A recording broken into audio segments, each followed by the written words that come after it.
एक बहुत ही बड़ी न्यूज देखने को मिल रही है। मतलब इस न्यूज को देखने के बाद जहां ईरान खुशी से उछल रहा है, वहीं अब सारे अरब के देश अपने माथा पीटने पर मजबूर हो गए हैं, क्योंकि डोनाल्ड ट्रंप ने इन शेखों को बीच मैदान में अकेले छोड़ दिया। जी हाँ दोस्तों, आप सभी को यहाँ पर न्यूज 18 का आर्टिकल देखने के लिए मिल जाता है, जिसके मुताबिक डोनाल्ड ट्रंप ने कतर से अपने सैनिकों को और हथियारों को आनंद फानंद में हटाना शुरू कर दिया है। यानी जो कतर में अमेरिकी बेस है उसे खाली किया जा रहा है। दरअसल आप सभी को पता होगा कि ईरान ने कतर में स्थित अमेरिकी सैन्य बेस यानी अल उदीद बेस पर बताया जा रहा है कि ये हमला इतना भयंकर था कि कतर के अल उदीद बेस पर जो अमेरिकी सैनिक थे वो अंडरग्राउंड बेस में छिपे थे।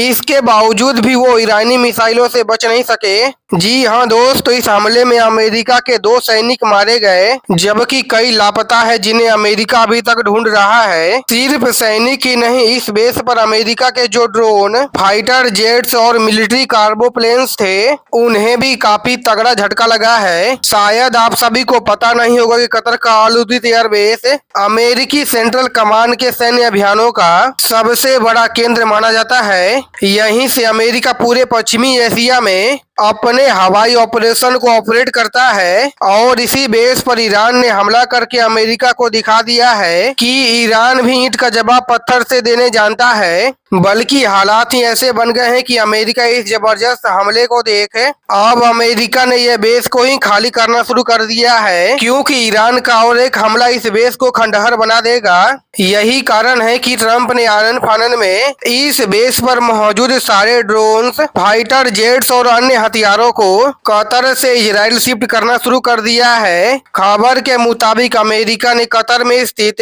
अपने F-15 fighter jets, KC-135 all tankers, C-17 globe master, E-3 अवाक्स, MQ-9 predator drone और अन्य डिफेंस सिस्टम अर्जेंट तौर पर इजराइल शिफ्ट कर रहा है। अब इन्हें इजराइल ही क्यों भेजा जा रहा है? क्योंकि एक तो ईरान से इजराइल दूर है, इजराइल के पास अपने सुरक्षा के लिए आयरन डोम है, जिससे संभावित ईरानी मिसाइल और ड्रोन हमले से अमेरिकी हथियार सुरक्षित रहेंगे। दूसरा, अगर अरब क्षेत्र में हालात और बिगड़ते हैं तो इन्हें मोर्चे के करीब रखकर सैन्य अभियान में इस्तेमाल किया जा सकता है। लेकिन एक्सपर्ट्स का कहना है कि इस वक्त अमेरिका शेखों की नहीं तो अपनी जान को बचाने में लगा है, इसीलिए कतर और कुवैत से अपने बेसिस को खाली कर रहा है। इससे अब यह भी समझ में आ रहा है कि अमेरिका ईरान को हरा नहीं रहा है, तो उसे सिर्फ भड़का रहा है। तो ईरान ने बीते दिनों ही कहा था कि हमें जितना घायल करोगे हम उतने ही घातक तरीके से हमला करेंगे, जिसका नुकसान अमेरिका से ज्यादा अरब देश उठाएंगे, क्योंकि वो अपने जमीन का इस्तेमाल अमेरिकी सेना को करने दे रहे हैं ईरान पर हमले करने के लिए, जिसके परिणाम तो भुगतने ही पड़ेंगे।